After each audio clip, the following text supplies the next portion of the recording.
Do you have an Amazon Alexa enabled device? You can now listen to my podcast on that device. Just go to Alexa Skills, search for K-12 Education Untangled, click Enable to enable that skill, and voila! You're now able to listen to my podcast via your Alexa enabled device.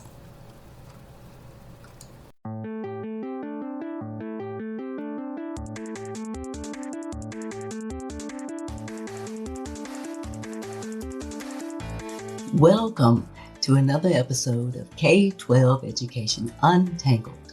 My name is Dr. Kim Fields, former corporate manager turned educational researcher and advocate, and I'm the host of this podcast.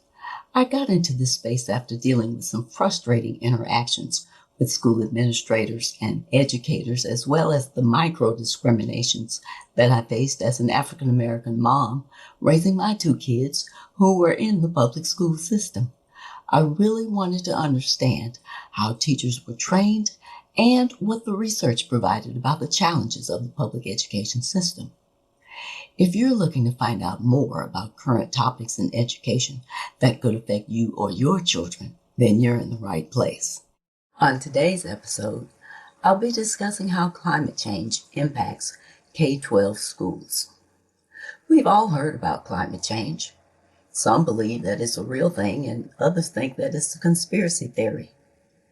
There's sufficient evidence to indicate that it is a real thing. There are definitely changes in the climate that are noticeable. The question to address is, how does climate change impact K-12 schools? I'll explore the very real ways in which climate change affects schools and the students who attend them. I hadn't really considered the impact of climate change on schools until I dug into the research, which revealed surprising facts and figures about the energy consumption of schools. It's bigger than you may realize. Let's dive in. Fossil fuel companies are the main drivers of climate change. As early as the 1950s, scientists warned that the release of carbon dioxide from fossil fuels would increase Earth's temperature. About 58% of the American population agree that global warming is mostly human-caused. As with the reactive response to the pandemic, schools and districts seem to be putting more than energy toward reacting to the effects of climate change rather than on the effects to reduce their carbon footprints. Schools are one of the largest public sector energy consumers in the country. They operate what equates to the nation's largest mass transit fleet, and they generate over 530,000 tons of food waste every year. There are nearly 100,000 public schools in this country, with over 50 million K-12 students and 13,000 public school systems, residing on 2 million acres of land, operating 480,000 primarily diesel buses, and serving over 7 billion meals each year. Additionally, schools emit as much carbon, 72 million metric tons of carbon dioxide, in fact, as 18 coal plants or 8 million homes annually, according to the analysis of the U.S. Department of Energy data by the advocacy group Generation 180. Schools need to be the models for climate solutions, and those solutions need to become embedded into the students' lived experiences. Experts have indicated that inaction on the issue of climate change could take a severe toll on humanity and the planet. As with most things related to education, this topic is politicized as well. Lawmakers in several states have even tried to strike the term climate change from state standards for science education in recent years.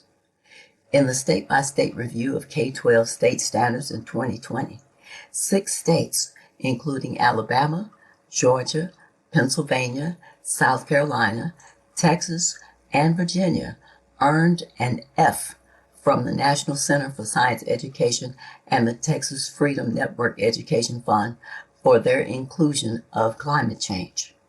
An additional 11 states earned a C or worse. Examples of high-profile weather calamities include wildfires that destroyed school buildings and shut down instruction in California, Colorado, New Mexico, and Tennessee, rising sea levels that forced school building relocations in Alaska, and hurricanes that wrecked communities in Louisiana, New Jersey, and Texas. All of these examples are tangible effects of climate change that make it difficult for an issue to be ignored. When a school building lacks working air conditioning or the building is in a state of disrepair, this makes it very difficult to conduct instruction in the classroom. Many school districts are putting climate action plans in place. These plans include pledges to convert to renewable energy within the next 3 to 5 years and to reduce greenhouse gas emissions by 40 to 50% within the next 15 years. Hundreds of school districts have started operating electric school buses as an alternative to diesel fuel. School boards in Los Angeles, Miami, San Francisco, Seattle, Green Bay, Wisconsin, Lake Tahoe, California, Madison, Wisconsin, Montgomery County, Maryland, Oakland, California, and Portland, Oregon have approved plans for their school districts to strive for 100% clean energy between 2030 and 2050. As recently as May of 2022, Michelle Wu, the Democratic mayor of Boston, unveiled a $2 billion Green New Deal for Boston Public Schools investment package with the goal of modernizing all 100 plus buildings in the district within the next decade. So how do students actually feel about climate change? Interestingly, high school students are more likely than adults to agree with the scientific consensus that climate change is real and that it's being basically driven by human activity. However, many teenagers remain confused about the underlying causes of global warming. These teenagers are eager to learn more about how climate change will affect the future of the earth and society, and they want to personally know what they can do to lessen the effects. Unfortunately, the vast majority of states don't require comprehensive instruction on climate change outside of a high school science class, and students tend to have several misconceptions about climate change. In 2022, New Jersey became the first state to require that climate change be taught in all schools across grade levels and subjects. It's imperative that schools teach students to develop critical thinking skills so that they can distinguish between credible sources of information and manipulative ones. Some of the more common misconceptions that students believe is that solar flares and increased radiation from the sun have been major drivers of global warming, and that volcanoes are a major source of greenhouse gases that contribute to climate change. Both of these statements are false. Teachers are the main source of information for students on climate change, followed closely by information provided by parents.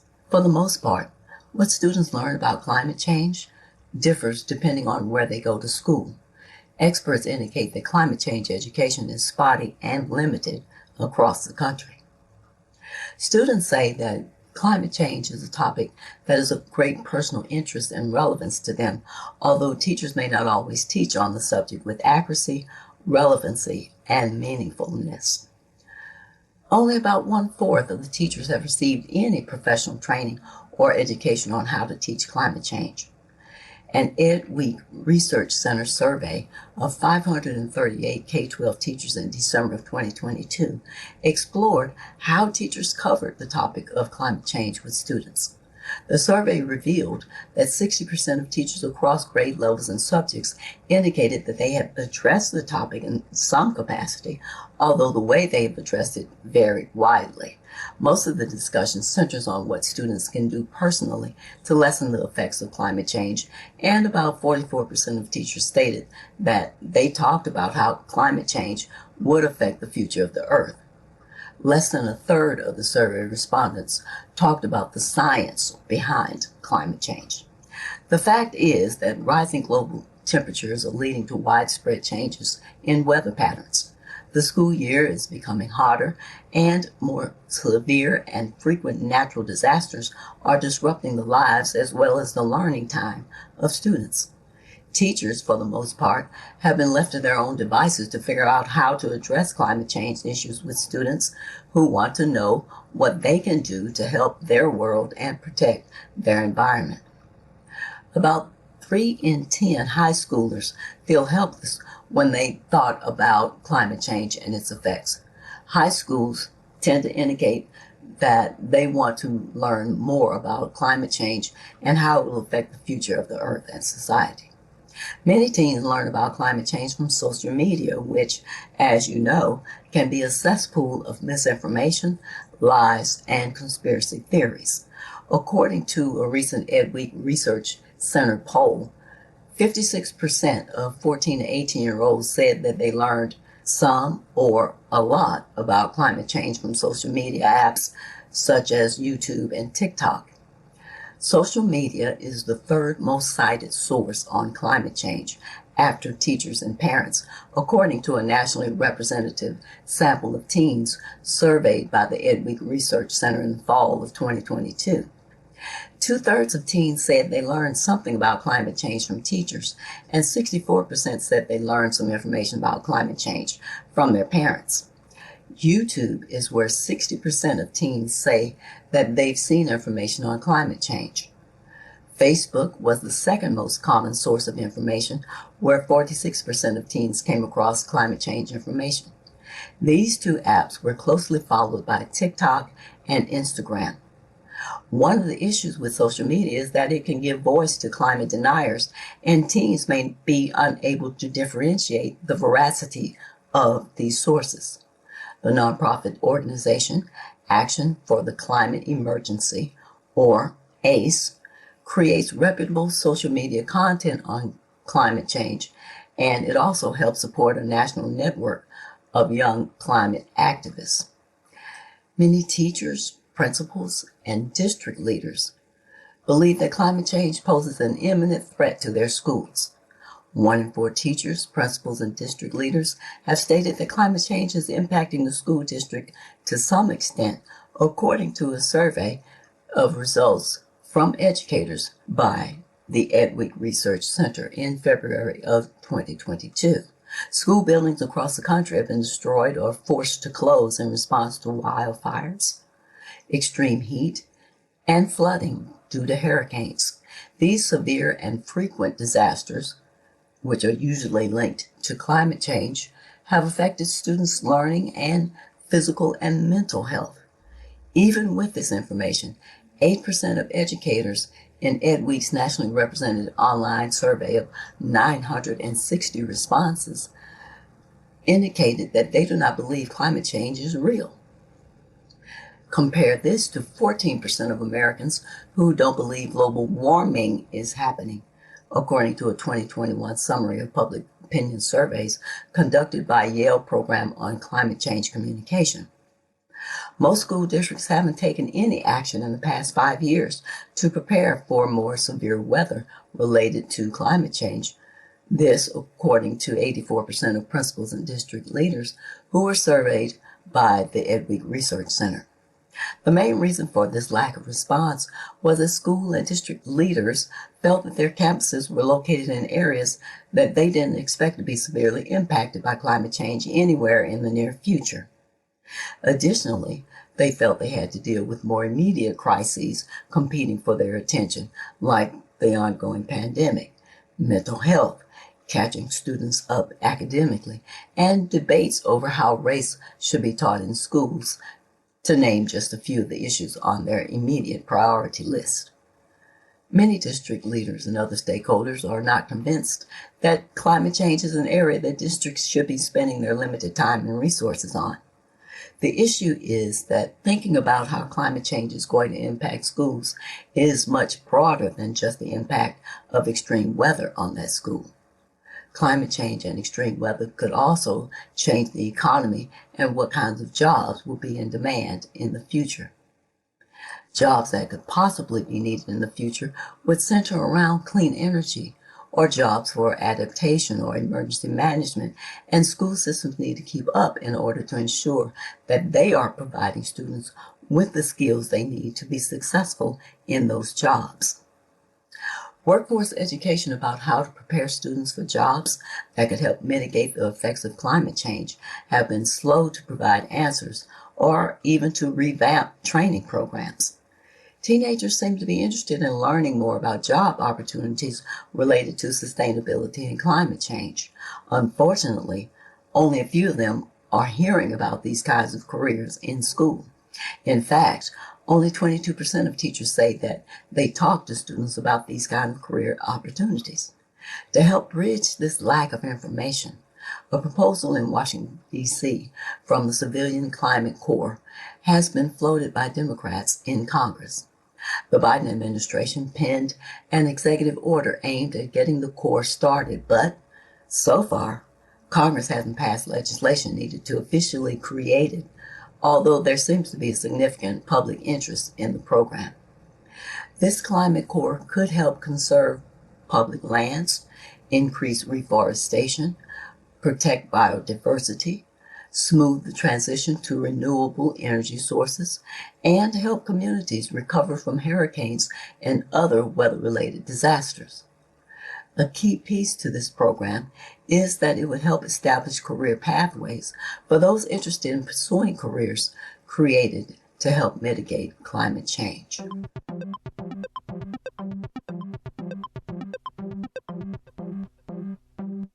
Here are this episode's takeaways. Schools are one of the largest public sector energy consumers in the country. They operate what equates to the nation's largest mass transit fleet, and they generate over 530,000 tons of food waste a year. There are nearly 100,000 public schools in this country, residing on 2 million acres of land, operating 480,000 primarily diesel buses, and serving over 7 billion meals each year. Additionally, schools emit as much carbon as 18 coal plants or 8 million homes annually. Climate change is another political hotbed. 84% of liberal Democrats accept that climate change is caused mostly by human activities, whereas 26% of conservative Republicans believe this.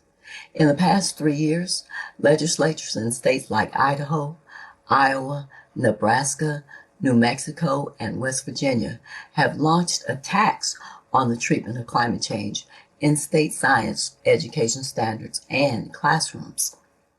Students of color and students from low-income families disproportionately suffer the consequences of climate change.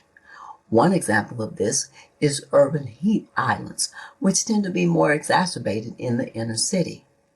Urban heat islands are created under conditions when the heat from solar radiation and different urban activities can make city temperatures rise in certain areas simply because of the way that a city is structured. Many inner city neighborhoods lack an abundance of trees. In contrast, there is an abundance of concrete and pavement. Some of the ways in which this condition could be mitigated would be to incorporate more green spaces, more trees, change the type and material of pavement surfaces as well as building types and materials. Increased heat in these areas is known to increase mental, emotional, and physical issues. Many teachers, principals, and district leaders believe that climate change poses an imminent threat to their schools. 1 in 4 teachers, principals, and district leaders have stated that climate change is impacting the school district to some extent. Jobs that could possibly be needed in the future will center around clean energy or jobs for adaptation or emergency management, and school systems need to keep up in order to ensure that they are providing students with the skills they need to be successful in those jobs. The Aspen Institute's K-12 Climate Action is a collaboration of education, environment, youth, and civil rights leaders led by Education Trust CEO and former U.S. Secretary of Education John King Jr., along with former Environmental Protection Agency Administrator and New Jersey Governor Christine Todd Whitman. This organization is putting actionable plans in place to support school districts nationwide in order to mitigate the effects of climate change on schools and communities. If this is the type of subject matter and discussion that resonates with you, please subscribe to my podcast or whatever service you're listening to this. Also, I'd love to hear from you, so please leave me a rating, a review, or a comment. And share this episode with anyone that you think would find it valuable. Be sure to tell your friends, family, and community about my podcast. I'd really appreciate if you would recommend my podcast to a friend directly on Twitter and to mention my show in your tweet. Additionally, you can connect with me on Instagram and Facebook with the handle Kim J. Fields. Thanks for listening today. I hope you'll come back for more K-12 educational discussion with even more exciting topics to untangle. By the way, if you have a burning question about a current situation at your child's school or a specific topic that you'd like me to discuss, shoot me a quick email at kim@liberationthrougheducation.com to let me know what your question is. Anyone whose question is selected to be discussed on one podcast episode will receive a $25 Amazon gift card. Be sure to stay tuned. On the next episode of my podcast, I'll be discussing another book from the K-12 banned book list, The 57 Bus, a true story of two teenagers and the crime that changed their lives. Until next time, aim to learn something new every day.